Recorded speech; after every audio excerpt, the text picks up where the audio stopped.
큰 게 터졌습니다. 백악관과 한국에서 동시에 말이죠. 불과 며칠 전까지만 해도 이 발표는 헛소문이라고 치부됐었죠. 심지어 미국 상무부 러트닉 장관이 마지막까지 한국의 핵재 처리 조항을 삭제하려 했다는 얘기까지 나왔죠. 그런데 결국 오늘 한국의 핵 잠수함이 공식화됐습니다. 근데 이상한 점은 전 세계가 한국이 아닌 일본 눈치를 살피기 시작한 겁니다. 한국이 받은 세 가지 파격 조건 때문이죠. 일본은 5,500억 달러를 투자하고도 받지 못한 것들 말입니다. 이건 노골적인 일본 패싱 아닙니까? 도쿄가 패닉에 빠졌고 중국은 침묵으로 당황하고 있었죠. 북한은 아무런 말도 못했습니다. 도대체 한국이 받은 조건은 무엇일까요? 미국은 왜 한국을 선택한 걸까요? 이야기 시작하기 전에 좋아요와 구독 버튼 가볍게 한번 눌러주시면 저 감동 이야기 서은비에게 정말 따뜻한 격려가 됩니다. 지금 어디에서 이 영상을 시청하고 계신지 아래 댓글에 나눠주세요. 지금 이 순간 전 세계가 미국과 한국의 팩트시트 발표를 보고 있습니다. 미국, 한국 핵잠 공식화 승인. 하지만 아무도 모르죠. 이 발표 뒤에 무슨 일이 있었는지. 백악관 내부조차 발표 30분 전까지 몰랐던 그날 밤을요. 저는 그 방에 있었습니다. 차가운 공기, 형광등 불빛 아래 얼어붙은 얼굴들. 누구 하나 말을 꺼내지 않는 회의실. 이 모임이 보통이 아니라는 걸 직감했습니다. 그날 밤 미국의 전략 지도가 바뀌기 시작했죠. 저는 마이클 스콧 앤더슨입니다. 사람들은 보통 마이크 앤더슨이라고 부르죠. 미 해군 핵추진 잠수함 전략 분야에서 22년을 일했습니다. 버지니아 노퍽 기지에서 시작해서 해군 해상체계 사령부 기술 고문을 거쳐 국방부 군수정책 자문까지 맡았어요. 원자력 추진, 함정 건조, 군수 조달 정책. 이 분야에서 저보다 오래 일한 사람은 많지 않습니다. 그런 제가 그날 밤 11월 초 새벽 2시가 넘은 시각에 백악관 서브지하 상황실로 급히 호출됐어요. 핵잠 전략 고문 자격으로요. 전화를 받는 순간부터 심상치 않았습니다. 앤더슨, 지금 당장 오셔야 합니다. SW3 상황실로요. 목소리가 떨리고 있었어요. 국가안보국 실무진의 목소리였는데 평소엔 절대 그렇지 않은 사람이었죠. 차를 몰고 가는 내내 머릿속이 복잡했습니다. 핵잠 관련해서 이렇게 급하게 부르는 경우는 거의 없거든요. 사고가 났나? 아니면 중국이나 러시아 쪽에서 뭔가 터진 건가? 하지만 도착해서 본 광경은 제 예상을 완전히 벗어났습니다. 회의실 안에는 이미 여러 명이 앉아 있었어요. 국가안보부 좌관, 해군작전부 참모, 국가해관보국 책임관. 이 사람들이 한자리에 모였다는 건 보통 일이 아니라는 뜻이죠. 그런데 이상했습니다. 아무도 말을 하지 않았어요. 서로를 바라보기만 할 뿐 회의를 시작하지도 않았습니다. 저는 제자리에 앉으며 주변을 살폈어요. 국가안보부 좌관은 테이블 위 문서를 뚫어지게 보고 있었고 해군작전부 참모는 팔짱을 낀 채 천장만 올려다보고 있었습니다. 해관보국 책임관은 손가락으로 테이블을 두드리고 있었죠. 긴장한 게 아니었어요. 혼란스러워하고 있었습니다. 대체 무슨 일이죠? 제가 먼저 물었습니다. 국가안보부 좌관이 저를 봤어요. 그의 눈빛이 평소와 달랐습니다. 앤더슨, 당신도 이 문서 받았습니까? 무슨 문서 말입니까? 긴급 문서 동기와 알림이요. 저는 고개를 저었습니다. 그 순간 제 단말기가 진동했어요. 화면에 알림이 떴습니다. 긴급 문서 동기와 SW3회의 참석자 전원. 저는 단말기를 열었습니다. 그리고 첫 줄을 봤죠. 미국은 대한민국의 핵추진 잠수함 건조를 승인한다. 숨이 멎었습니다. 22년 동안 이 문장을 만들기 위해 싸워온 집단 내부에 있었습니다. 누구보다 이런 문구가 얼마나 위험하고 얼마나 많은 정치적 폭풍을 부르는지 알고 있었어요. 미국은 핵추진 기술을 절대 외부에 넘기지 않습니다. 영국에게만 예외를 뒀고 최근 호주에게 일부 허용했죠. 하지만 그것도 수십 년의 협상 끝에 나온 결과였습니다. 그런데 갑자기 한국? 이 문장은 미국이 거의 30년간 봉인해온 금기였습니다. 제 손이 떨렸어요. 이런 문장은 보통은 존재해서도 발표돼서도 안 되는 문장이었습니다. 이게 진짜입니까? 제가 물었습니다. 국가안보보좌관이 고개를 끄덕였어요. 30분 뒤에 공식 발표됩니다. 30분? 저는 소리를 질렀습니다. 우리가 지금 이걸 처음 보는데 30분 뒤에 발표한다고요? 저도 10분 전에 받았습니다. 해군작전부 참모가 말했습니다. 해관보국도 마찬가지입니다. 이 결정은 아무도 몰랐어요. 대통령의 결정입니다. 회의실이 다시 침묵에 빠졌습니다. 저는 문서를 계속 읽어내려갔어요. 한국의 핵추진 잠수함 건조 승인. 한국 조선소를 통한 미 해군 함정 보조 건조 및 정비 협력. 반도체, 인공지능, 배터리, 전기차 분야에서의 전략적 동맹 강화. 한국의 3,500억 달러 미국 투자 패키지. 미제 무기 250억 달러 구매. 주한미군 관련 330억 달러 지원. 숫자들이 눈앞을 스쳐 지나갔습니다. 하지만 제 시선을 사로잡은 건 따로 있었어요. 문서 어디에도 일본이 언급되지 않았습니다. 단 한 글자도요. 저는 다시 처음부터 읽었습니다. 천천히 한 줄 한 줄요. 일본은 없었어요. 동북아 안보 협력, 인도태평양 전략, 군사 파트너십. 어디에도 일본이라는 단어가 보이지 않았습니다. 미국이 제1의 파트너라고 부르는 일본은 어디 있습니까? 이거. 일본 패싱으로 파장이 크겠는데요? 제가 물었습니다. 국가안보보좌관이 쓴웃음을 지었어요. 없습니다. 이 문서에 일본은 존재하지 않죠. 말도 안 됩니다. 일본은 우리의 가장 중요한 동맹국 아닙니까? 그랬죠. 과거에는요. 해군작전부 참모가 말했습니다. 하지만 이 문서를 보면 더 이상 그렇지 않은 것 같습니다. 저는 다시 문서로 눈을 돌렸어요. 한국 조선소를 통한 미 해군 함정 정비. 이 문장이 무엇을 의미하는지 저는 알고 있었습니다. 미국은 자기 함정의 건조와 정비를 외국에 넘기는 걸 거의 금기처럼 금지해왔어요. 그런데 그 금기를 한국에만 허락했습니다. 이미 한국에서 정비를 받고 다시 미국으로 돌아온 함정도 있었죠. 핵연료 협력 조항도 있었어요. 한국과 핵연료 및 기술 요건을 협력한다. 이것도 전례가 없는 문구였습니다. 저는 그제야 깨달았어요. 이건 단순한 군사 협력이 아니었습니다. 실제로 핵잠이라는 괴물을 움직이게 하는 원료까지 허용한다는 겁니다. 이게 말이 됩니까? 해양 패권의 주인이 바뀌는 신호였죠.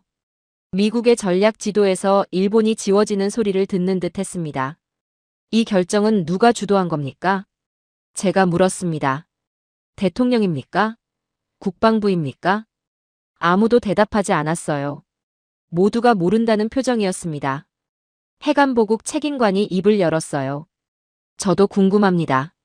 이런 결정이 우리도 모르게 진행됐다는 게 믿기지 않습니다. 일본은 뭐라고 합니까? 아직 모를 겁니다. 발표 전까지는요. 국가안보보좌관이 말했습니다. 하지만 알게 되면 난리가 날 겁니다. 저는 다시 문서를 봤어요. 한국. 왜 한국인가? 일본도 아니고 유럽도 아니고 왜 한국이었을까요? 한국이 조선 산업에서 세계 1위라는 건 알고 있었습니다. 반도체, 배터리, 전기차에서도 압도적이라는 것도요. 하지만 그것만으로 이런 결정을 내릴 수 있을까요? 핵추진 잠수함은 단순히 배를 만드는 게 아닙니다. 국가의 핵심 전략 자산이죠. 미국이 그걸 한국에 허락했다는 건 한국을 전략적 파트너로 완전히 인정했다는 뜻입니다. 아니, 그 이상이었어요. 의존하고 있다는 뜻이었습니다. 한국이 어떻게 이 문을 열었습니까? 제가 물었습니다. 그게 지금 제일 궁금합니다. 국가안보보좌관이 고개를 저었어요. 저도 모릅니다. 하지만 한 가지는 확실합니다. 뭡니까? 이 결정은 되돌릴 수 없습니다. 30분 뒤면 전 세계가 알게 되니까요. 저는 의자에 등을 기댔습니다. 머릿속이 복잡했어요. 22년 동안 제가 쌓아온 모든 상식이 무너지고 있었습니다. 한국 때문이었죠. 한국이 대체 무엇을 가지고 있기에 미국이 이런 결정을 내린 걸까요? 그리고 왜 지금인가? 그 질문이 저를 붙잡고 놓아주지 않았습니다. 하지만 아직 저는 몰랐습니다. 이게 시작에 불과하다는 걸요. 한국이 어떻게 이 기적을 만들어냈는지, 그 뒤에 어떤 이야기가 숨어 있는지를요.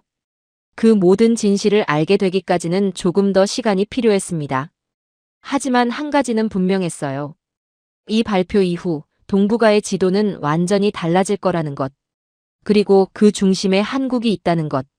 저는 문서를 덮고 심호흡을 했습니다.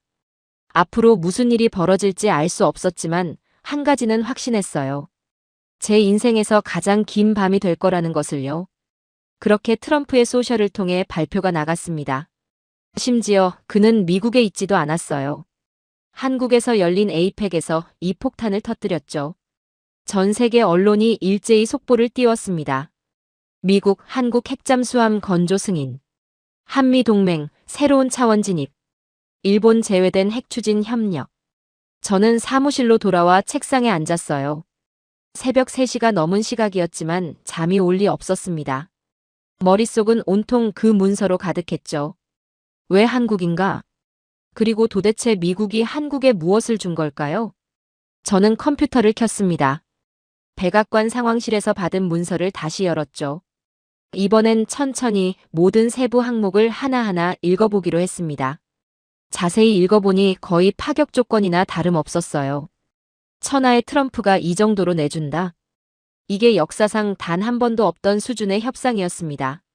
첫 장을 넘기자마자 숨이 멎었죠. 한미전략 협력 3대 핵심 조항. 이라는 제목이 붉은색으로 강조돼 있었습니다. 저는 화면에 눈을 고정했어요. 첫 번째 조항을 읽었습니다. 한국의 핵연료 재처리 및 농축 권한 단계적 확대. 손이 떨렸어요. 이건 미국이 거의 50년 동안 봉인해온 금기였습니다. 한국은 수십 년간 이 권한을 요청해왔어요. 하지만 미국은 번번이 거절했죠. 특히 일본이 극렬하게 반대했습니다. 한국에 재처리 권한을 주면 안 된다. 일본은 이 문구를 외교 카드로 수없이 사용해왔어요. 그런데 지금 그 금기가 깨진 겁니다. 저는 세부 내용을 읽어내려갔어요. 한국의 사용 후 핵연료 관리 자율권 인정. 핵연료 주기 기술 관련 미국 기술 이전 협력. 우라늄 농축 농도 상향 단계별 검토. 이건 단순한 협력이 아니었습니다. 미국이 한국을 핵기술 파트너로 인정한다는 뜻이었죠. 일본을 제치고요. 저는 두 번째 조항으로 눈을 옮겼습니다. 미 해군 함정의 한국 내 건조 및 정비 체계 구축. 이 문장 아래 세부 항목들이 펼쳐졌어요. 버지니아급 핵잠수함 정비 한국 조선소 활용. 미 해군 구축함 및 보조함정 한국 공동건조. 항공모함 정비 인프라 한국 내 구축 지원. 저는 의자에서 일어났습니다. 항공모함이요? 미국 해군 항공모함을 한국에서 정비한다고요? 이건 상상도 못한 일이었어요. 미국은 항공모함을 자국 영토 밖에서 정비한 적이 거의 없었습니다. 보안 등급이 최고였거든요. 그런데 한국에는 허락한 겁니다. 문서는 계속됐어요. 동북아 해군 군수 허브 한국 중심 재편. 미국 인프라 완성 시까지 한국 조선 능력 90% 이상 활용. 한국 조선소의 미 해군 전용 도크 확보. 저는 화면을 뚫어지게 봤습니다. 이게 무슨 의미인지 이해하는데 시간이 걸렸어요. 미국이 동북아 군수 중심을 일본에서 한국으로 완전히 옮긴다는 뜻이었습니다. 수십 년간 일본이 차지하고 있던 그 자리를요. 세 번째 조항이 나왔습니다. 북한 핵 억제 전략의 한국 중심 재편. 저는 이 문장을 3번 읽었어요. 믿을 수 없었습니다. 세부 내용이 이어졌죠. 북한 재래식 및 핵 위협 억제를 위한 한국 군사력 강화. 한국의 독자적 억지 능력 확보 지원. 한반도 안보 주도권을 한국에 이양. 저는 숨을 깊이 들이마셨습니다. 이 문장들이 의미하는 바가 점점 명확해졌어요. 미국은 북핵 문제의 중심축을 일본에서 한국으로 옮겼습니다. 과거 오바마와 바이든 행정부는 무조건 일본을 중시했었죠. 하지만 지금은 완전히 달랐어요. 한국이 중심이었습니다. 저는 의자에 주저앉았어요. 이 3가지 조항의 무게가 실감났습니다. 핵연료 권한, 해군 군수 허브, 북핵 억제 중심. 모두 일본이 수십 년간 독점해온 것들이었어요. 그런데 하루아침에 한국으로 넘어간 겁니다. 문서를 더 넘겼습니다. 참고 자료 섹션이 나왔어요. 일본 투자 대비 분석. 이라는 제목의 문서였습니다. 저는 클릭했죠. 첫 줄이 충격적이었어요. 일본의 대미 투자 약속 5,500억 달러. 미제 무기 구매 계약 400억 달러 이상. 엄청난 액수였습니다. 하지만 다음 문장이 더 충격이었어요. 일본이 획득한 전략적 권한 없음. 저는 눈을 크게 떴습니다. 문서는 계속됐죠. 핵잠 승인 한국만 해당, 일본 제외. 핵연료 재처리 권한 한국 확대, 일본 동결. 해군 군수 허브 한국으로 이전, 일본 축소. 북핵 억제 중심 한국 중심, 일본 보조. 저는 말문이 막혔어요. 일본은 5,500억 달러를 투자하고도 핵심 권한은 하나도 못 받았습니다. 오히려 가지고 있던 것마저 빼앗긴 거였죠. 한국에게요. 다른 파일을 열었습니다. 한국 조선 산업 역량 평가 보고서. 첫 페이지에 요약문이 있었어요. 한국 조선 산업의 생산 능력은 미국, 일본, 유럽을 합친 것의 약 3배 수준. 대형 군함 건조 기술력 세계 최고. 블록 조립 공정 효율성 미국 대비 2.5배. 동시 다발 함정 건조 능력 비교 대상 없음. 숫자들이 명확했습니다. 다음 문서는 더 결정적이었어요. 핵 추진 잠수함 외부 협력 파트너 평가. 평가 대상 국가가 6개 나열돼 있었습니다. 일본, 한국, 독일, 프랑스, 이탈리아, 스페인. 점수표가 있었어요. 한국이 1위였습니다. 5개 항목 중 4개에서요. 일본은 2위였죠. 저는 평가 의견을 읽었습니다. 한국은 핵추진 잠수함 협력에 가장 적합한 국가. 미국 핵연료 제공 시 24개월 내 1차 함체 건조 가능. 일본의 경우 36개월 이상 소요. 1년 차이가 아니었어요. 전략적 시간표가 완전히 달랐습니다. 저는 또 다른 문서를 열었어요. 한미 반도체 공급망 분석. 충격적인 내용이 펼쳐졌습니다. 미국 인공지능 인프라의 73%가 한국산 메모리 사용. 국방 인공지능 시스템의 68%가 한국 반도체 의존. 한국 메모리 없이는 미국 인공지능 전략 실행 불가. 배터리 문서도 비슷했어요. 미국 내 대형 전기차 배터리 공장 58%가 한국 기업. 향후 10년간 미국 전기차 성장은 한국 기술의 전적 의존. 저는 문서들을 하나씩 닫았습니다. 이제 모든 게 명확했어요. 미국이 한국에 준 3가지 파격 조건. 그건 선물이 아니었습니다. 필요였던 거죠. 한국 없이는 미국의 미래 전략이 작동하지 않았습니다. 조선, 반도체, 배터리, 인공지능. 미국이 살아남으려면 한국이 필요했어요. 일본이 아니라요. 저는 창밖을 봤습니다. 해가 떠오르고 있었어요. 22년 동안 이 일을 하면서 한국을 과소평가했던 제 자신이 부끄러웠습니다. 한국은 준비된 나라였어요. 미국보다 빠르고 일본보다 효율적이고 유럽보다 경쟁력 있는 나라였죠. 그걸 몰랐던 건 제 잘못이었습니다. 핸드폰이 울렸어요. 국가안보국이었습니다. 앤더슨, 오전 회의 준비됐습니까? 일본 측 반발이 예상됩니다. 저는 한숨을 쉬었어요. 알겠습니다. 곧 가겠습니다. 일본의 반발이요. 당연하죠. 5,500억 달러를 투자하고도 핵심은 하나도 못 받았으니까요. 오히려 한국에 다 빼앗겼으니까요. 하지만 저는 이제 알고 있었습니다. 이 결정은 되돌릴 수 없다는 걸요. 왜냐하면 이건 정치가 아니라 현실이었으니까요. 미국은 한국이 필요했습니다. 핵연료 재처리 권한도, 해군 군수 허브도, 북핵 억제 중심도 모두 한국이어야 작동하는 시스템이었어요.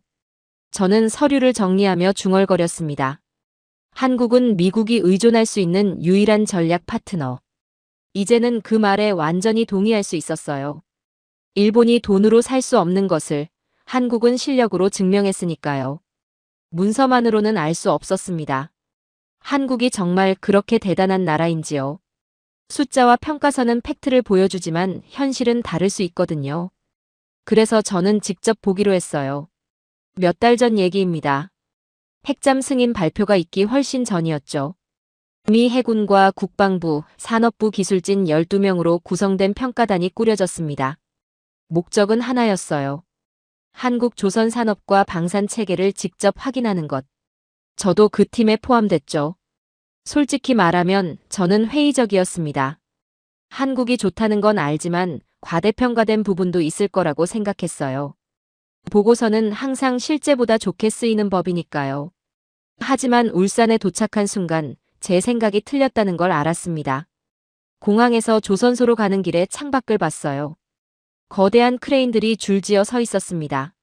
수십 개가 아니에요. 수백 개였죠. 하늘을 찌를 듯한 높이로요. 저게 다 조선소입니까? 팀원 중 한 명이 물었어요. 가이드가 고개를 끄덕였습니다. 네, 이 지역이 다 조선소라고 보면 됩니다. 저는 입이 벌어졌어요. 그 규모만 해도 미국 전체 조선소를 합친 것보다 컸습니다. 조선소 정문에 도착했어요. 출입 절차를 밟고 안으로 들어갔습니다. 그리고 본 광경은 제 상상을 훨씬 뛰어넘었죠. 거대한 도크가 펼쳐져 있었어요. 그 안에서 여러 척의 배가 동시에 건조되고 있었습니다. 액화천 연가스 운반선, 컨테이너선, 유조선. 각기 다른 종류의 배들이 한꺼번에 만들어지고 있었죠. 하나에 집중하지 않네요? 제가 물었습니다. 한국 측 담당자가 웃었어요. 저희는 동시다발 생산이 기본입니다. 한 가지만 만들면 효율이 떨어지거든요. 저는 고개를 저었습니다. 미국에서는 한 도크에서 한 척을 집중적으로 만들어요. 그게 정석이라고 배웠죠. 하지만 여기서는 달랐습니다. 여러 척을 동시에 만들면서도 혼란이 전혀 없었어요. 각 작업팀이 정확히 자기 구역에서 움직이고 있었습니다. 우리는 작업 현장으로 이동했어요. 거대한 블록 조립 구역이었죠. 배의 한 부분이 조립되고 있었습니다. 크기만 해도 건물 한 채 정도 됐어요. 수십 명의 작업자들이 용접하고 절단하고 조립하고 있었습니다. 불꽃이 사방에서 튀었죠. 하지만 놀라운 건 속도였어요. 우리가 도착했을 때 블록의 절반 정도가 완성돼 있었습니다. 점심시간이 지나고 다시 와봤더니 거의 완성돼 있었어요. 몇 시간 만에 이걸 다 했습니까? 제가 물었습니다. 현장 책임자가 대답했어요. 3시간 정도 걸렸습니다. 3시간요? 저는 믿을 수 없었습니다. 미국이라면 이틀은 좋게 걸릴 작업이었어요. 어떻게 이렇게 일처리가 빠릅니까? 숙련도 때문입니다. 저희 작업자들은 평균 15년 이상 경력이거든요. 저는 작업자들을 봤어요. 젊은 사람부터 중년까지 다양했지만 모두 손놀림이 정확했습니다. 한치의 오차도 없이 블록을 맞추고 용접하고 확인했죠. 저분은 몇 년 차입니까? 저는 한 작업자를 가리키며 물었어요. 20년 차입니다. 저희 팀에서 가장 베테랑이죠. 책임자가 자랑스럽게 말했습니다. 우리는 다음 구역으로 이동했어요. 도장 작업이 진행되고 있었습니다. 함체 표면에 특수 도료를 바르는 작업이었죠. 이것도 속도가 엄청났어요. 로봇 팔들이 정확하게 움직이며 도료를 뿌렸습니다. 사람 손이 닿지 않는 곳까지 완벽하게요.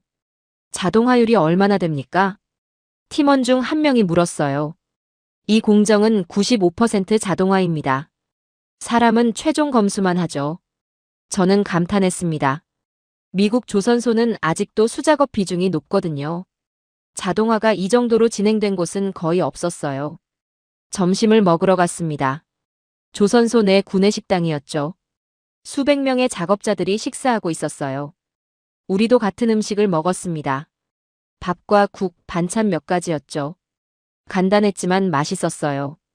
식사 중에 통역관과 함께 옆 테이블에 앉은 엔지니어와 대화를 나눴습니다.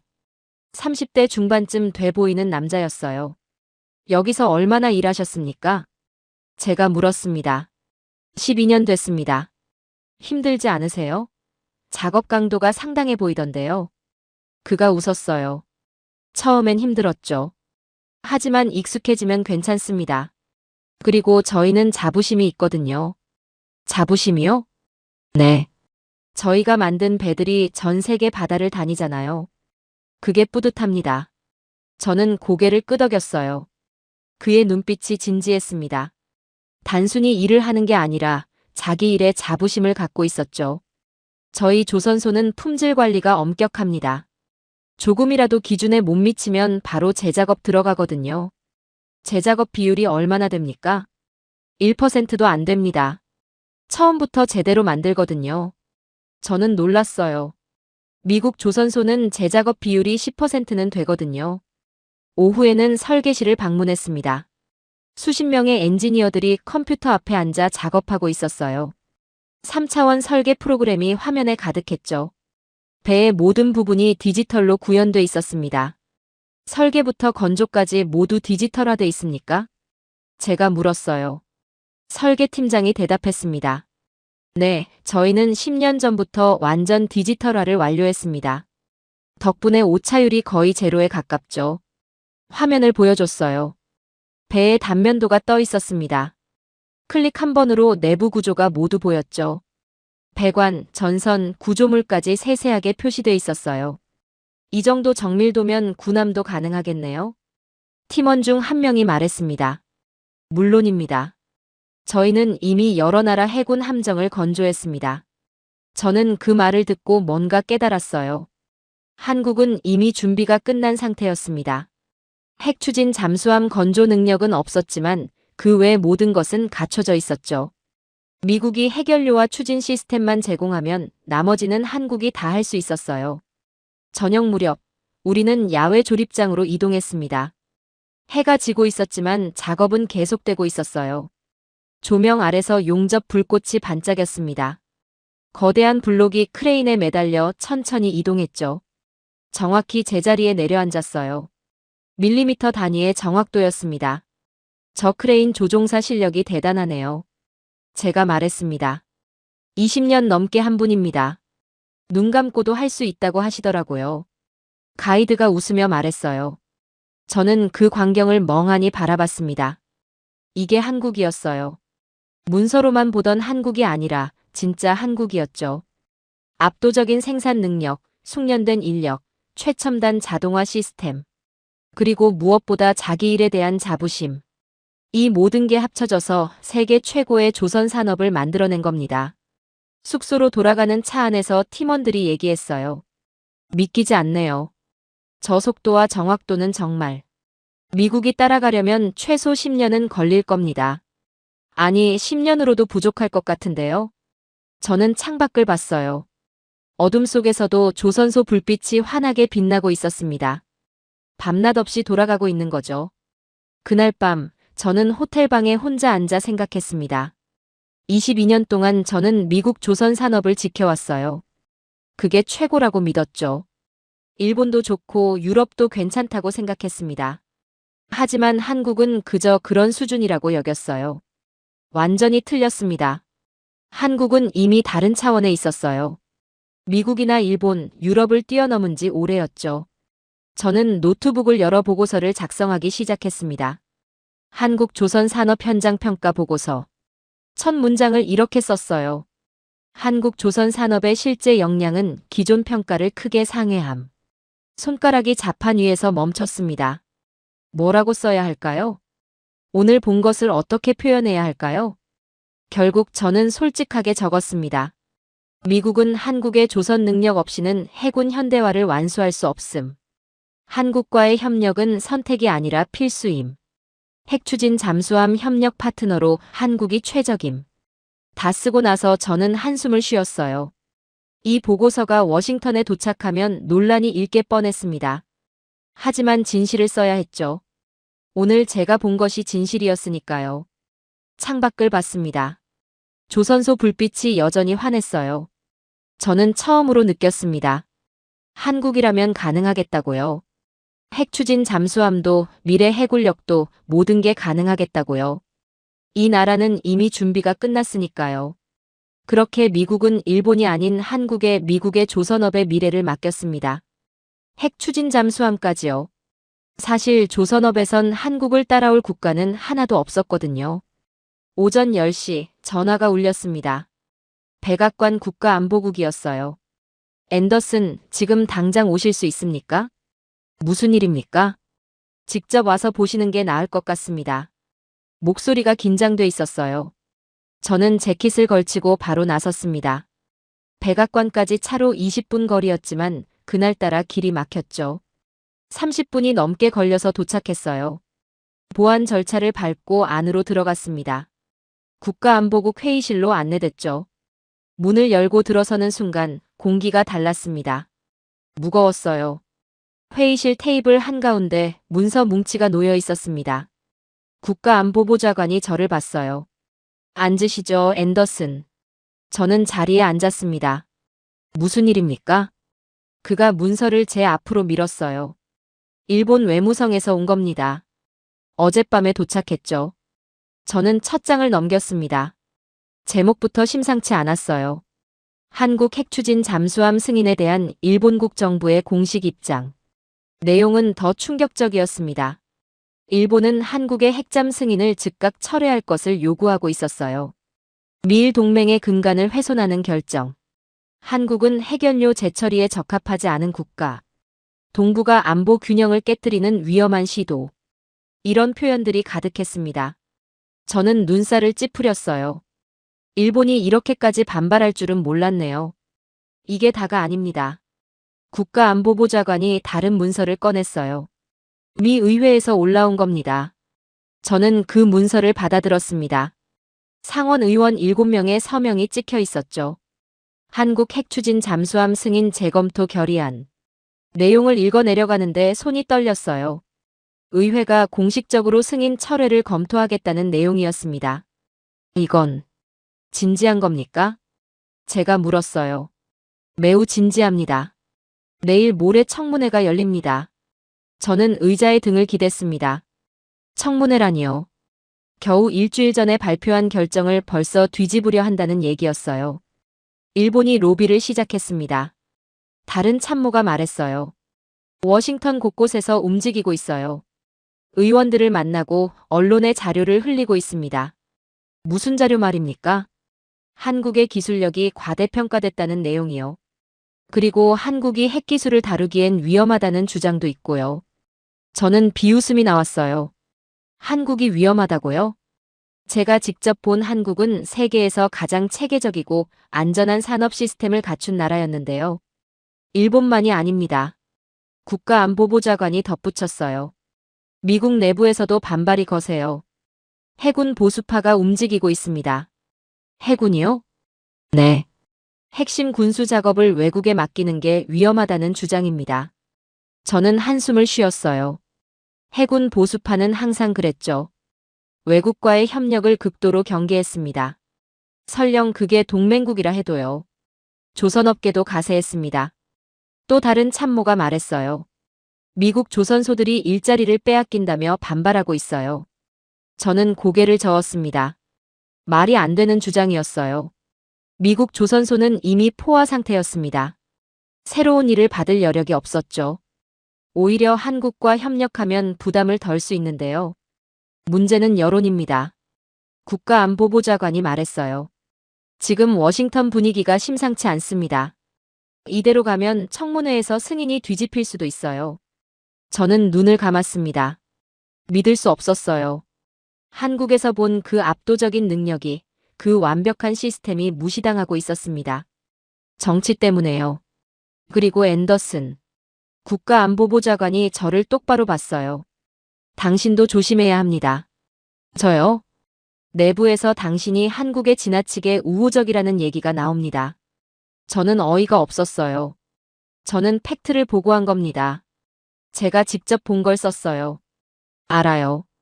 하지만 일부에선 당신이 판단을 흐렸다고 생각합니다. 판단을 흐렸다고요? 제 목소리가 커졌습니다. 22년 동안 이 일을 해온 제가 판단을 흐렸다고 말하는 겁니까? 앤더슨, 진정하세요. 하지만 저는 진정할 수 없었어요. 모욕이었습니다. 제가 본 걸 정직하게 보고했더니 오히려 편향됐다고 비난받고 있었죠. 누가 그런 말을 합니까? 제가 물었어요. 국가안보보좌관이 답하지 않았습니다. 그럴 필요도 없었어요. 누군지 대충 짐작이 갔으니까요. 일본과 가까운 인사들, 해군 보수파, 조선업계 로비스트들. 이들이 저를 공격하고 있는 거였죠. 청문회에서 증언해야 합니다. 국가안보보좌관이 말했어요. 당신이 한국에서 본 걸 의회에 설명해야 해요. 하겠습니다. 저는 단호하게 대답했어요.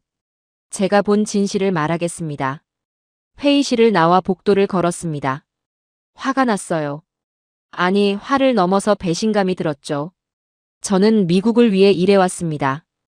22년 동안 해군의 미래를 고민하며 살았어요. 그런데 지금 제가 정직하게 보고했다는 이유로 공격받고 있었습니다. 사무실로 돌아왔어요. 책상에 앉아 창밖을 봤습니다. 한국에서 본 광경이 떠올랐어요. 거대한 크레인들, 쉼없이 움직이는 작업자들, 정확하게 맞춰지는 블록들. 그 모든 게 진짜였습니다. 과장도 아니고 거짓도 아니었어요. 그런데 지금 워싱턴에서는 그게 부정당하고 있었죠. 핸드폰이 울렸습니다. 모르는 번호였어요. 받았습니다. 앤더슨입니까? 낯선 목소리였어요. 맞습니다. 누구십니까? 신경 쓰지 마세요. 그냥 조언 하나 하려고요. 무슨 조언입니까? 한국 편을 너무 들지 마세요. 당신 경력에 좋지 않을 겁니다. 전화가 끊겼어요. 저는 핸드폰을 내려다봤습니다. 손이 떨렸어요. 협박이었습니다. 노골적인 협박이었죠. 저는 핸드폰을 책상에 던졌어요. 이게 워싱턴이었습니다. 진실보다 정치가, 팩트보다 로비가 중요한 곳이었죠. 하지만 저는 물러서지 않기로 했어요. 제가 본 한국은 진짜였습니다. 미국이 필요로 하는 파트너였고 함께 가야 할 동맹이었죠. 그 진실을 포기할 수 없었어요. 창밖을 다시 봤습니다. 해가 지고 있었어요. 청문회 준비를 해야 했습니다. 의회 앞에서 제가 본 것을 증언해야 했죠. 쉽지 않을 거라는 걸 알고 있었어요. 반대파들이 저를 집중 공격할 게 뻔했습니다. 하지만 해야 했어요. 한국을 위해서가 아니라 미국을 위해서요. 미국의 미래는 한국과 함께 가는 데 있었습니다. 그걸 포기하면 미국이 손해를 보는 거였죠. 청문회 전날 밤이었습니다. 저는 사무실에서 자료를 정리하고 있었어요. 내일 의회에서 무슨 질문이 나올지 예상하며 답변을 준비했죠. 쉽지 않을 거라는 걸 알고 있었습니다. 자정이 넘어가고 있었어요. 그때 이메일 알림이 떴습니다. 발신인은 한국 대통령실이었죠.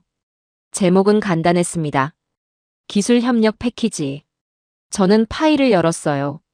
첫 번째 문서는 조선공정 인증 자료였습니다. 한국 조선소들이 미 해군 기준을 얼마나 충족하는지 보여주는 자료였죠. 페이지를 넘기는데 눈이 커졌어요.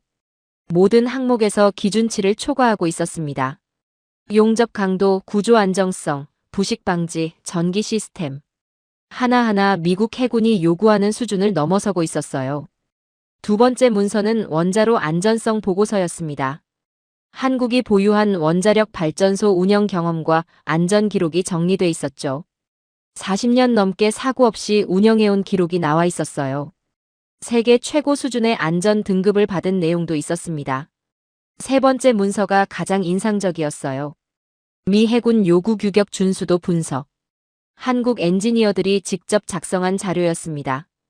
미 해군이 함정 건조에 요구하는 수백 개 항목을 하나하나 분석해 놨더군요. 각 항목마다 한국의 현재 역량과 준수 가능 여부가 표시돼 있었어요. 놀라운 건 준수율이었습니다. 98%였어요. 나머지 2%도 6개월 내 준비 가능하다고 명시돼 있었죠. 저는 화면에서 눈을 뗄 수 없었습니다. 이건 단순한 자료가 아니었어요.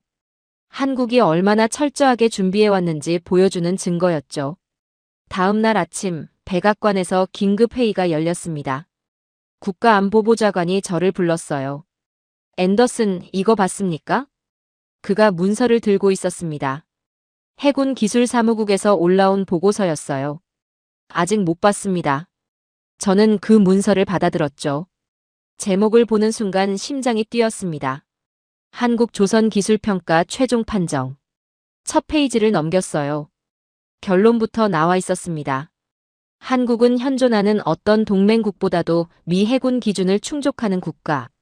저는 숨을 깊이 들이마셨습니다. 해군 기술사무국이요. 이곳은 미 해군에서 가장 보수적인 조직이었습니다. 외부 협력을 극도로 경계하는 곳이었죠. 그런 조직이 한국을 공식적으로 인정한 겁니다. 이게 진짜입니까? 제가 물었어요. 방금 올라왔습니다. 기술사무국장이 직접 서명했어요. 국가안보보좌관이 말했습니다. 저는 문서를 계속 읽었어요. 세부 평가 내용이 나와 있었습니다. 함체 건조 능력, 용접 기술, 전기 시스템 통합, 품질 관리 체계.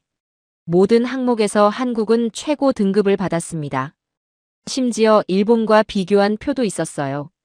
거의 모든 항목에서 한국이 앞섰죠. 이걸 의회에 제출하면 되겠네요. 제가 말했습니다.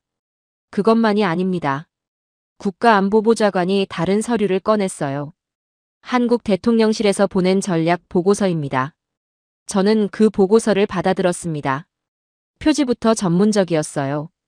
한미 조선 협력을 통한 경제 안보 시나리오 분석. 내용을 펼쳤습니다. 첫 장은 현황 분석이었어요. 미국 조선업의 현재 생산 능력, 인력 부족 문제, 시설 노후화 현황. 모두 정확한 데이터로 정리돼 있었습니다. 두 번째 장은 협력 시나리오였죠. 한국과 협력할 경우 미국이 얻을 수 있는 이점들이 나열돼 있었어요. 생산기간 단축, 비용 절감, 기술 향상. 구체적인 숫자까지 제시돼 있었습니다. 미국 단독 진행 시 함정 한 척당 36개월, 비용 25억 달러. 한미 협력 시 함정 한 척당 18개월, 비용 16억 달러. 저는 눈을 의심했어요. 절반 시간에 60% 비용이라고요? 세 번째 장은 더 놀라웠습니다. 한국이 제안하는 구체적인 협력 방안이 나와 있었어요. 기술 이전, 인력 교육, 공동 연구개발. 심지어 미국 조선소 현대화를 위한 투자 계획까지 포함돼 있었죠. 이 보고서는 누가 만든 겁니까? 제가 물었어요. 한국 대통령실 산하정책팀입니다. 단 하루 만에 만들었다고 하더군요. 저는 감탄했습니다. 하루 만에 이런 보고서를요? 마지막 장에는 결론이 있었어요. 한미 조선 협력은 양국 모두에게 이익이며 미국의 군사적 경제적 부담을 크게 경감시킬 것. 완벽했습니다. 반박할 여지가 없었어요. 이걸 의회에 제출하면 반대파들이 할 말이 없을 겁니다. 제가 말했습니다. 그렇게 되길 바라죠. 국가안보보좌관이 고개를 끄덕였어요. 오후가 되자 또 다른 소식이 들렸습니다. 해군 장교들 사이에서 비공식 의견이 퍼지고 있다는 거였어요. 저는 해군 본부에 전화를 걸었습니다. 제 후배가 받았죠. 무슨 일이야? 한국 관련해서 뭔가 얘기가 돈다던데. 아, 그거요? 장교들 사이에서 난리예요. 무슨 난리? 다들 한국과 협력하면 좋겠다고 하고 있어요. 저는 놀랐습니다. 진짜로? 네. 특히 태평양 함대 쪽에서요. 한국과 연합훈련 해본 사람들이 먼저 얘기하기 시작했어요. 뭐라고 하는데? 한국 해군이 명령 체계도 명확하고 기술 수준도 높고 작전 준비도 완벽하다고요. 같이 일하기 편하대요. 저는 웃음이 나왔어요. 현장에서 일하는 사람들은 알고 있었던 겁니다. 한국이 얼마나 훌륭한 파트너인지요. 그래서 어떻게 됐어? 비공식 의견서가 작성되고 있어요. 장교 수십 명이 서명했대요. 내용이 뭔데? 한국과의 협력을 적극 지지한다는 내용이요. 임무 수행에 도움이 된다고요. 저는 전화를 끊고 한참을 생각했습니다. 상황이 바뀌고 있었어요. 한국이 보낸 자료들, 해군 기술사무국의 공식 판정, 현역 장교들의 지지. 모든 게 한 방향을 가리키고 있었습니다. 저녁 무렵 국가안보보좌관에게서 다시 연락이 왔습니다. 앤더슨, 좋은 소식입니다. 무슨 소식입니까? 청문회 분위기가 바뀌고 있어요. 의원들이 한국 자료를 검토하더니 태도가 달라졌습니다. 정말입니까? 네. 반대하던 의원 몇 명이 입장을 바꿨어요. 한국의 데이터가 너무 확실하대요. 저는 안도의 한숨을 쉬었습니다.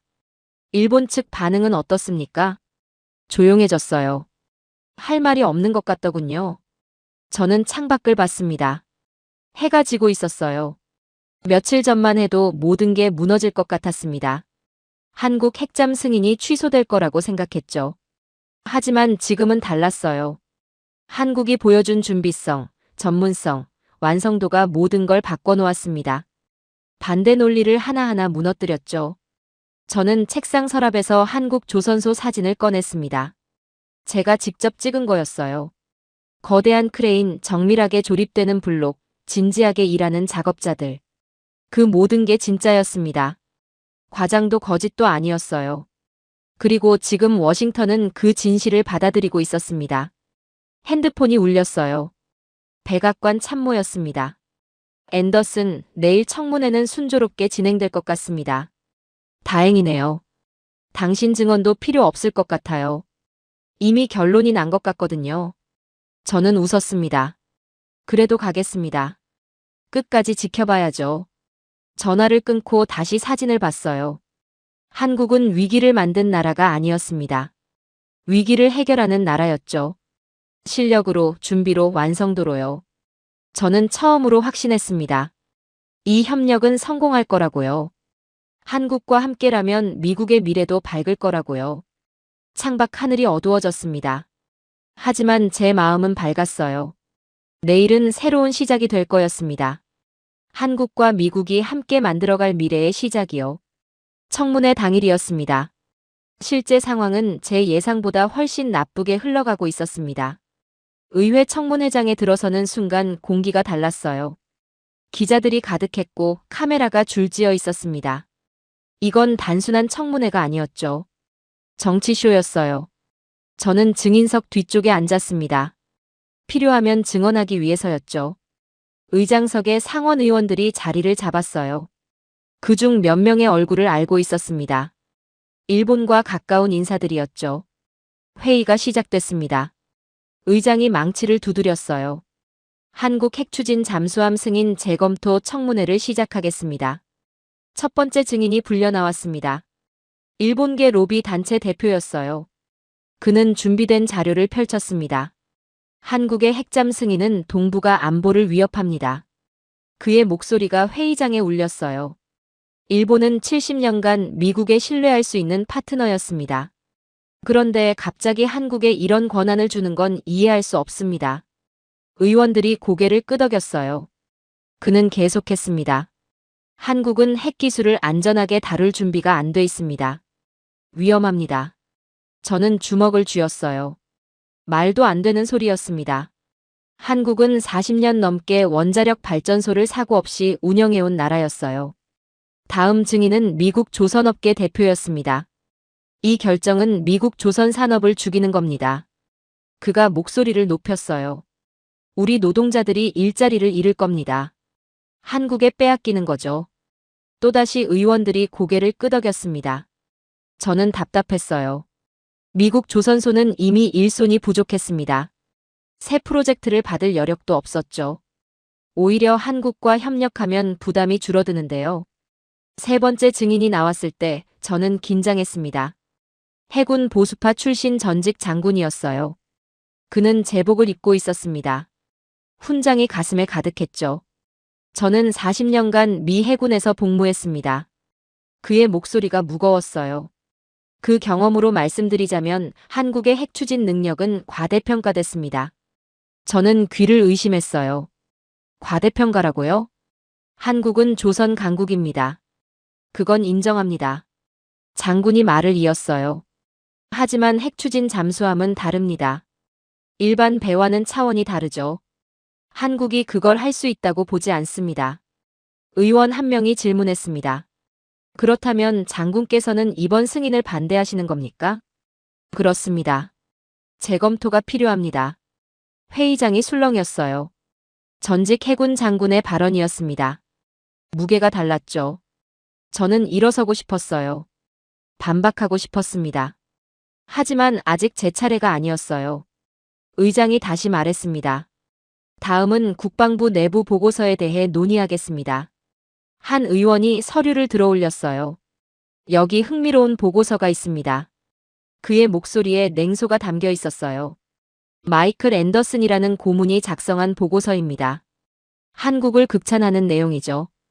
저는 몸이 굳었습니다. 제 이름이 거론됐어요. 그런데 말입니다. 의원이 계속했습니다. 이 앤더슨이라는 사람, 한국 편을 지나치게 드는 것 아닙니까? 다른 의원이 거들었어요.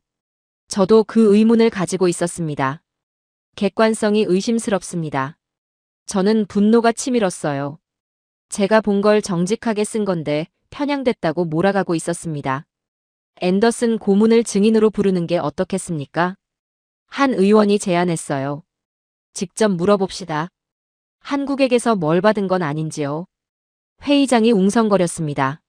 저는 주먹을 쥔 채 앉아 있었어요. 모욕이었습니다. 22년 경력을 가진 전문가를 뇌물받은 사람처럼 취급하고 있었죠. 의장이 저를 봤습니다. 앤더슨 고문, 앞으로 나오시죠. 저는 일어섰어요. 증인석으로 걸어갔습니다. 의원들의 시선이 따가웠어요. 선서를 했습니다. 진실만을 말할 것을 맹세합니다. 의장이 질문했어요. 앤더슨 고문, 당신의 보고서는 한국을 매우 호의적으로 평가했습니다. 그 이유가 뭡니까? 저는 심호흡을 했어요. 제가 직접 본 것을 썼습니다. 한국 조선소의 능력은 보고서에 적은 것 그대로입니다. 객관적이었습니까? 물론입니다. 한 의원이 끼어들었어요. 하지만 너무 긍정적이지 않습니까? 다른 전문가들은 우려를 표하는데 당신만 극찬하고 있어요. 다른 전문가들이 한국을 직접 봤습니까? 제가 반문했어요. 저는 현장에 갔습니다. 제 눈으로 확인했죠. 그래서 편향된 판단을 내렸을 수도 있습니다. 또 다른 의원이 말했어요. 저는 참을 수 없었습니다. 편향이 아닙니다. 팩트입니다. 제 목소리가 높아졌어요. 한국 조선소는 미국보다 빠르고 정확하고 효율적입니다. 그게 현실이에요. 당신이 한국 편을 든다는 내부 제보가 있었습니다. 한 의원이 폭탄을 던졌어요. 당신을 조사해야 한다는 의견도 나왔고요. 저는 말문이 막혔습니다. 조사라고요? 회의장이 다시 술렁였어요. 카메라 플래시가 터졌습니다. 저는 그 순간 깨달았어요. 이건 공정한 청문회가 아니었습니다. 저를 제물로 삼아 한국 승인을 뒤집으려는 정치 공작이었죠. 의장이 망치를 두드렸습니다. 정리하겠습니다. 오늘 청문회에서 여러 우려가 제기됐습니다. 그가 천천히 말했어요. 한국 핵잠 승인은 재검토가 필요해 보입니다. 제 심장이 멎는 것 같았어요. 재검토요? 투표에 붙이겠습니다. 승인 유지에 찬성하시는 분? 손이 몇 개 올라갔습니다. 많지 않았어요. 승인 철회 재검토에 찬성하시는 분? 더 많은 손이 올라갔습니다. 저는 의자에 주저앉았어요. 끝났습니다. 정말로 끝난 거였어요. 청문회가 끝나고 복도로 나왔습니다. 몇 기자들이 몰려들었어요. 앤더슨 고문, 한국으로부터 뇌물을 받았습니까? 당신이 잘못된 정보를 제공했다는 게 사실입니까? 저는 아무 대답도 하지 않았습니다. 그냥 걸었어요. 사무실로 돌아왔습니다. 문을 닫고 의자에 앉았죠. 모든 게 무너졌습니다. 한국 핵잠 승인은 취소될 것 같았어요. 제 경력도 끝날 것 같았습니다. 창밖을 봤어요. 비가 내리고 있었습니다. 핸드폰이 울렸어요. 국가안보국이었습니다. 앤더슨, 청문회 받습니다. 네. 힘드시겠어요. 하지만 아직 끝난 게 아닙니다. 무슨 뜻입니까? 최종 결정은 대통령이 내립니다. 희망을 버리지 마세요. 전화가 끊겼어요. 하지만 저는 희망을 느낄 수 없었습니다. 의회가 이렇게 반대하는데 대통령이 밀어붙일 수 있을까요? 저는 책상 서랍을 열었어요. 한국 조선소 사진이 있었습니다. 거대한 크레인, 정밀한 작업, 진지한 얼굴들. 그 모든 게 진짜였어요. 하지만 워싱턴은 진실을 원하지 않았습니다. 정치를 원했죠. 청문회가 끝난 지 사흘이 지났습니다. 의회는 재검토를 결정했고 언론은 저를 공격했죠. 제 경력은 사실상 끝난 거나 마찬가지였어요. 그때 긴급 호출이 왔습니다. 백악관 집무실로 오라는 거였어요. 저는 가방을 들고 나섰습니다. 아마도 해임 통보를 받으러 가는 거겠죠. 백악관에 도착했어요. 보안 절차를 밟고 안으로 들어갔습니다. 안내를 받아 지하 회의실로 향했죠. 문을 열고 들어가는 순간 저는 멈췄습니다.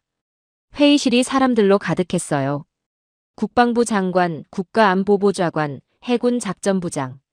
그리고 제가 처음 보는 기술진들도 있었습니다. 앤더슨 앉으시죠. 국방부 장관이 말했어요. 저는 자리에 앉았습니다. 무슨 일입니까? 곧 알게 될 겁니다. 테이블 위에 두꺼운 문서가 놓여 있었어요. 표지에 적힌 제목이 보였습니다. 미국 핵심 기술 공급망 통합평가. 국방부 장관이 문서를 펼쳤습니다. 이 보고서는 우리 기술진들이 6개월 동안 작성한 겁니다. 그가 첫 페이지를 넘겼어요. 정치가 아닙니다. 순수하게 데이터만 본 거죠. 저는 긴장했습니다. 페이지가 넘어갔어요. 첫 장은 반도체 공급망 분석이었습니다. 미국 인공지능 인프라의 73%가 한국산 메모리 반도체 사용. 고성능 컴퓨팅 분야에서 한국 기업 점유율 82%.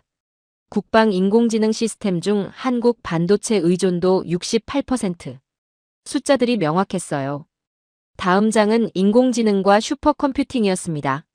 미국 데이터 센터 중 한국 메모리 사용 비율 76%. 차세대 인공지능 서버 구축에 한국 기술 필수. 한국 고대 역폭 메모리 없이는 첨단 인공지능 시스템 구현 불가. 저는 숨을 죽이고 봤어요. 배터리 분야 페이지가 나왔습니다. 미국 내 대형 전기차 배터리 공장의 58%가 한국 기업. 향후 10년간 미국 전기차 성장은 한국 배터리에 전적으로 의존. 미 에너지부 평가 한국 배터리 기술은 대체 불가. 다음은 조선산업이었어요. 한국 조선 생산 능력은 미국, 일본, 유럽 합계의 3배. 대형 군함 건조 기술력 세계 최고 수준. 미국 조선업 재건 프로그램은 한국 협력 없이 실행 불가. 제가 직접 봤던 내용이었습니다. 하지만 이렇게 공식 문서로 보니 더 확실했어요. 마지막 장에는 종합평가가 있었습니다. 한국은 미국 미래 전략의 6개 핵심 분야 모두에서 필수 파트너. 반도체, 인공지능, 배터리, 전기차, 조선, 군수 분야 통합평가 결과 한국은 유일한 전략적 협력 대상. 일본, 유럽 등 다른 동맹국 대비 압도적 우위. 국방부 장관이 저를 봤어요. 앤더슨, 당신이 옳았습니다. 저는 말문이 막혔습니다. 이 보고서는 어제 대통령에게 올라갔어요. 그리고 그가 멈췄습니다. 회의실 문이 열렸어요. 대통령이 들어왔습니다. 모두가 일어섰죠. 저도 황급히 일어났어요. 대통령이 테이블 앞에 섰습니다. 앉으시죠. 우리는 자리에 앉았어요. 대통령이 보고서를 집어들었습니다. 이 보고서 읽었습니다. 그의 목소리가 무거웠어요. 솔직히 충격이었어요. 우리가 한국에 이렇게 의존하고 있었다니. 그가 페이지를 넘겼습니다. 반도체, 인공지능, 배터리. 우리 미래 산업 전부가 한국과 연결돼 있더군요. 대통령이 저를 봤어요. 앤더슨, 당신이 팀을 꾸려 한국 조선소를 다녀왔죠? 보고서 내용 그대로 극찬할 만했습니까? 저는 고개를 끄덕였어요. 진짜입니다. 제가 22년 동안 본 것 중 최고였습니다. 대통령이 잠시 생각하더니 말했습니다. 의회가 재검토를 요구했어요. 일본도 반발하고 있고요. 그가 보고서를 내려놓았어요. 하지만 이 데이터를 보니 명확하더군요. 대통령이 모두를 둘러봤습니다. 우리는 선택의 여지가 없습니다. 에이펙에서 발표한 대로 한국과 갑니다. 그의 목소리가 단호했어요. 한국은 단순한 동맹이 아닙니다. 미국이 앞으로 살아남기 위해 필요한 파트너예요. 회의실이 조용해졌습니다. 의회 결정은 무시합니다. 핵잠 승인은 그대로 진행해요. 공식 발표 다시 합시다. 국가안보보좌관이 물었어요. 일본의 반발은 어떻게 하시겠습니까? 일본의 보고서 보내주세요. 한국이 왜 선택됐는지 데이터로 보여주면 돼요. 대통령이 다시 저를 봤습니다. 앤더슨, 당신은 청문회에서 고생했어요. 하지만 당신이 옳았습니다. 저는 목이 메었어요. 대통령이 일어섰어요. 이 결정은 역사적인 겁니다. 미국과 한국의 관계가 완전히 새로운 단계로 접어드는 거예요. 그가 문 쪽으로 걸어가다 멈췄습니다. 한 가지만 더 말하죠. 대통령이 우리를 돌아봤어요. 이건 정치가 아닙니다. 현실이에요. 우리가 필요로 하는 기술과 능력을 가진 나라가 한국입니다. 그게 전부예요. 받을 건 받고 줄 건 줘야죠. 문이 닫혔습니다. 회의실이 다시 조용해졌죠. 국방부 장관이 웃었어요. 끝났습니다. 한국 핵잠 승인은 확정입니다. 팩트시트 정리하고 발표 가시죠. 저는 안도의 한숨을 쉬었어요. 정말 끝난 거였습니다. 의회 반대도 일본 압력도 모든 게 무의미해졌죠.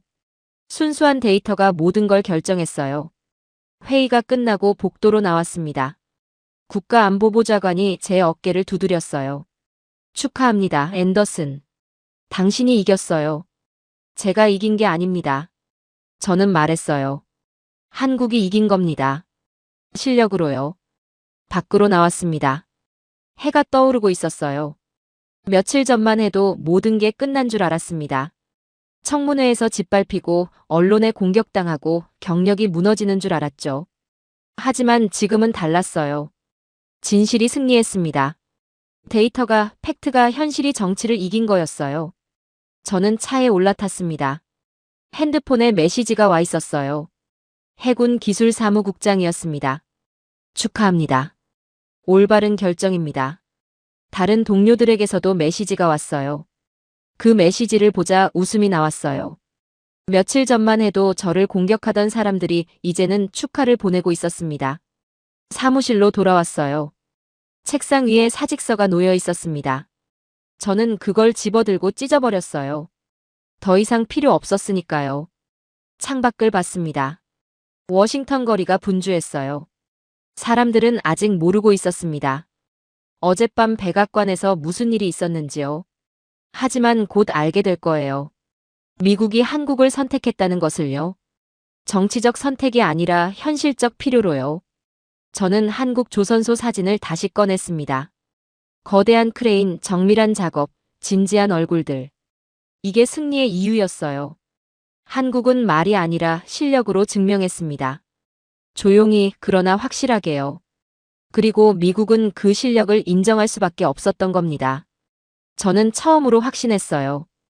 이 협력은 성공할 거라고요. 아니, 이미 성공한 거라고요. 한국이 준비된 나라였고 미국이 그걸 인정했으니까요. 핸드폰이 다시 울렸습니다. 백악관 참모였어요. 앤더슨, 오늘 오후 3시에 공식 발표합니다. 참석하실 수 있습니까? 물론입니다. 저는 대답했어요. 기꺼이 가겠습니다. 전화를 끊고 시계를 봤습니다. 몇 시간 후면 세상이 알게 될 거예요. 미국의 전략축이 한국으로 이동했다는 것을요. 그리고 그건 시작에 불과할 거라는 것을요. 저는 깊이 숨을 들이마셨습니다. 22년 동안 이 일을 하면서 이렇게 확신을 가져본 적이 없었어요. 하지만 지금은 확신했습니다. 한국과 함께라면 미국의 미래는 밝을 거라고요. 동북아의 중심은 이제 한국이라고요. 그리고 미국은 그 옆에 설 거라고요. 창밖 하늘이 맑았습니다. 새로운 시작을 알리는 것 같았어요. 그리고 오늘 백악관 브리핑룸 앞에 서서 방금 발표된 팩트시트의 문장을 하나하나 꼼꼼히 읽어내려가고 있습니다. 한국의 대통령도 이 팩트시트를 직접 발표했죠. 미국과 대한민국은 핵추진 잠수함을 포함한 전략자산 협력을 확대한다. 이 한 문장이 발표되기까지의 모든 순간들이 스쳐 지나갑니다. 새벽 회의실에서 처음 문서를 봤던 순간. 한국 조선소에서 압도적인 현실을 목격했던 날. 청문회에서 모든 게 무너지는 줄 알았던 그 순간. 그리고 대통령이 데이터 앞에서 결정을 내렸던 어제. 모든 게 이 순간을 향해 흘러왔던 거예요. 공식화가 되자 또다시 기자들이 질문을 쏟아내고 있습니다. 왜 한국입니까? 일본은 패싱된 겁니까? 핵 추진 기술을 한국과 공유하는 게 안전합니까? 저는 그들의 질문을 들으며 생각했어요. 그들은 아직 모르고 있습니다. 이 결정이 단순히 핵잠수함만의 문제가 아니라는 걸요.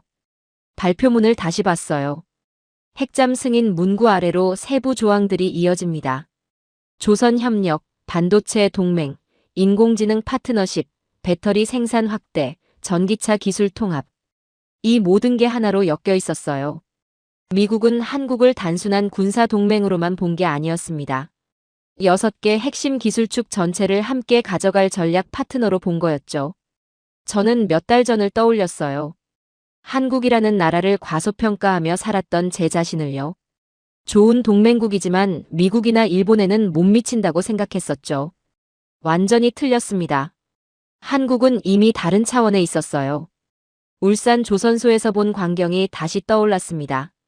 거대한 크레인들이 쉼없이 움직이고 수백 명의 작업자들이 정밀하게 블록을 조립하던 모습. 단 3시간 만에 거대한 함체 블록이 완성되던 순간. 그게 한국의 진짜 모습이었어요. 말이 아니라 결과로 보여주는 나라였죠. 브리핑룸에서 백악관 대변인이 추가 설명을 하고 있었습니다. 이번 협력은 조선 분야뿐 아니라 첨단 기술 전 분야를 아우릅니다. 기자 한 명이 손을 들었어요. 구체적으로 어떤 분야입니까? 반도체, 인공지능, 배터리, 전기차, 그리고 조선 및 군수 분야입니다. 미국과 한국은 이 모든 분야에서 불가분의 파트너 관계를 구축합니다. 저는 고개를 끄덕였어요. 맞습니다. 미국 데이터 센터의 70% 이상이 한국 메모리를 사용하고 있었어요. 인공지능 인프라도 전기차 배터리도 마찬가지였죠. 한국 없이는 미국의 미래 전략 자체가 작동하지 않았습니다. 또 다른 기자가 질문했어요. 일본의 반발이 예상되는데요. 대변인이 침착하게 답했습니다. 일본은 여전히 중요한 동맹국입니다. 하지만 이번 결정은 순수하게 기술적 판단에 근거한 것입니다. 저는 속으로 웃었어요. 기술적 판단이라는 말이 정확했습니다. 정치가 아니라 데이터가 결정한 거였으니까요. 저는 가방에서 서류 하나를 꺼냈어요. 대통령이 봤던 그 보고서였습니다. 미국 핵심 기술 공급망 통합평가. 이 보고서가 모든 걸 바꿔놓았죠. 한국이 6개 핵심 분야 모두에서 미국의 필수적이라는 걸 증명했으니까요. 문득 며칠 전 청문회가 떠올랐습니다. 저를 공격하던 의원들, 한국을 폄하하던 로비스트들. 그들은 진실을 보지 못했어요. 아니, 보려 하지 않았죠. 하지만 데이터는 거짓말을 하지 않았습니다. 숫자는 명확했고 팩트는 부정할 수 없었어요. 결국 진실이 이긴 겁니다. 브리핑이 끝나고 기자들이 빠져나갔습니다. 저는 잠시 그 자리에 남아 있었어요. 창밖을 봤습니다. 워싱턴의 하늘이 파랗게 펼쳐져 있었어요. 핸드폰이 울렸습니다. 한국에서 온 메시지였어요. 한국 국방부 관계자였습니다. 앤더슨 고문님, 발표 축하드립니다. 함께 좋은 결과를 만들어 가겠습니다. 저는 답장을 보냈어요. 감사합니다. 한국의 실력이 증명한 결과입니다. 문자를 보내고 나서 생각했어요. 한국은 이 순간을 위해 얼마나 오래 준비해 왔을까요? 40년 넘게 원자력을 안전하게 운영하며 쌓은 신뢰. 세계 최고 수준으로 끌어올린 조선 기술. 반도체와 배터리에서 이룬 압도적 경쟁력. 이 모든 게 하루아침에 만들어진 게 아니었어요. 수십 년의 준비가 있었고 끊임없는 노력이 있었죠. 그리고 오늘 그 준비가 결실을 맺은 겁니다. 저는 복도를 걸어 나왔어요. 국가안보보좌관이 다가왔습니다. 앤더슨, 수고했어요. 당신이 없었다면 불가능했을 겁니다. 아닙니다. 저는 고개를 저었어요. 저는 제가 본 걸 말했을 뿐입니다. 진짜 주인공은 한국입니다. 그가 제 어깨를 두드렸어요. 겸손하시네요. 하지만 당신의 역할이 컸어요. 저는 웃었습니다. 밖으로 나왔어요. 백악관 앞 잔디밭이 햇살을 받아 빛나고 있었습니다. 저는 벤치에 앉았어요. 하늘을 올려다봤습니다. 구름 한 점 없이 맑았어요. 22년간 이 일을 하면서 오늘만큼 확신을 가져본 적이 없었습니다. 한국과의 협력은 성공할 거예요. 왜냐하면 한국은 준비된 나라였으니까요. 말이 아니라 실력으로, 약속이 아니라 결과로 보여주는 나라였으니까요. 저는 가방에서 사진 한 장을 꺼냈어요. 울산 조선소에서 찍은 거였습니다. 해질녘 조명 아래서 작업하던 엔지니어들의 모습이었죠. 그들의 얼굴에는 자부심이 가득했었어요. 자기 일에 대한 긍지가 느껴졌습니다. 그게 한국이 강한 이유였어요. 기술만이 아니라 그 기술을 다루는 사람들의 마음이 있었으니까요. 핸드폰이 다시 울렸습니다. 해군 동료였어요. 앤더슨, 발표 봤어. 축하해. 이제 우리도 한국과 본격적으로 일하게 되는 거지. 그렇게 될 거야. 좋아. 솔직히 태평양 함대에서는 다들 기다리고 있었어. 한국 해군이랑 일하는 게 훨씬 수월하거든. 저는 웃었어요. 현장 사람들은 이미 알고 있었던 겁니다. 한국이 얼마나 훌륭한 파트너인지를요. 전화를 끊고 다시 하늘을 봤어요. 이제 시작입니다. 오늘 발표는 끝이 아니라 시작이었어요. 한국과 미국이 함께 만들어갈 미래의 시작이었죠. 저는 일어섰습니다. 사무실로 돌아가야 했어요. 앞으로 할 일이 산더미처럼 쌓여 있었습니다. 한국과의 구체적인 협력 방안을 만들어야 했고 기술 이전 절차도 준비해야 했죠. 하지만 두렵지 않았어요. 한국과 함께라면 잘 해낼 수 있을 거라고 확신했으니까요. 걸어가며 생각했습니다. 사람들은 이 발표를 보고 갑작스럽다고 생각할 거예요. 왜 갑자기 한국인가, 왜 지금인가 물을 거죠. 하지만 저는 알고 있어요. 이건 갑작스러운 게 아니었습니다. 한국은 이미 오래전부터 준비하고 있었어요. 조용히, 그러나 확실하게요. 그리고 미국은 그 준비를 이제야 발견한 것뿐이었죠. 아니, 더 정확히 말하면 인정한 겁니다. 한국 없이는 미국의 미래도 없다는 걸요. 저는 차에 올라탔어요. 시동을 걸며 백미러로 백악관을 봤습니다. 오늘 이곳에서 역사가 만들어졌어요. 동북아의 중심축이 이동했고 미국의 전략 지도가 다시 그려졌습니다. 그 중심에 한국이 있었죠. 저는 엑셀을 밟았어요. 앞으로 나아가야 했습니다. 한국과 함께 새로운 미래를 향해서요. 차창 밖으로 워싱턴 거리가 지나갔습니다. 사람들은 아직 모르고 있었어요. 오늘 세상이 바뀌었다는 걸요. 하지만 곧 알게 될 겁니다. 한국이라는 나라가 얼마나 대단한지를요. 그리고 그 나라와 함께하는 미국의 미래가 얼마나 밝은지를요. 저는 웃음을 지었습니다. 22년 경력 중 가장 자랑스러운 날이었어요. 진실을 지켰고 올바른 결정을 도왔으니까요. 무엇보다 한국이라는 놀라운 나라를 다시 배웠으니까요. 신호등이 바뀌었습니다. 저는 앞으로 나아갔어요. 한국과 함께 만들어갈 미래를 향해서요. 그 미래는 분명 밝을 거였습니다. 한국은 이미 증명했으니까요. 준비된 나라라는 걸요. 능력 있는 나라라는 걸요. 그리고 미국이 함께 가야 할 파트너라는 걸요. 저는 확신했습니다. 앞으로 10년, 20년 후 사람들은 오늘을 기억할 거예요. 한국이 세계의 중심으로 올라선 날로요. 그리고 저는 그 순간에 함께 있었습니다. 핵연료 재처리 권한, 해군 군수 허브, 북핵 억제의 중심. 일본이 수십 년간 독점하던 것들이 하루아침에 한국으로 넘어왔습니다. 왜일까요? 돈이 아니라 실력 때문이었습니다. 말이 아니라 결과 때문이었죠. 미국은 이제 한국 없이는 미래를 그릴 수 없게 됐습니다. 조선, 반도체, 배터리, 인공지능. 모든 핵심 기술의 중심에 한국이 있었으니까요. 여러분은 이 나라의 진짜 실력을 알고 계셨나요? 한국이 세계 중심으로 올라서는 순간을 함께 지켜본 오늘의 사연을 함께 해주셔서 감사합니다.